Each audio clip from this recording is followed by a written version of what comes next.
হ্যাঁ ফ্রেন্ড, আমি তোমার মতন প্লাস আজ সকালবেলা আমি চলে গিয়েছিলাম গ্রাম বাংলার বুকে। তো এখানে কচু চাষ হয়েছে, তো এখানে বেগুন চাষ হচ্ছে। নিচে যে প্লাস্টিক দেওয়া রয়েছে, প্লাস্টিক দেওয়ার কারণগুলো হচ্ছে আপনার আশেপাশে কোনো আগাছা না জন্মায়, তো গাছের উর্বরতা কমিয়ে দেয়। তারপর আমি হেঁটে হেঁটে এগিয়ে যাচ্ছি, তো নদীর ধারে।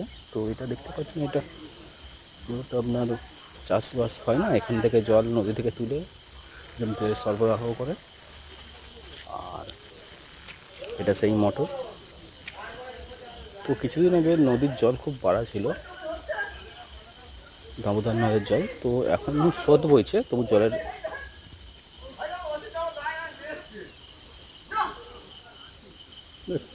জলের গতিবেগ একটু কমেছে এবং লেভেলটাও 2 ফুটের মতো নেমে গিয়েছে। দেখুন ভিডিওটা।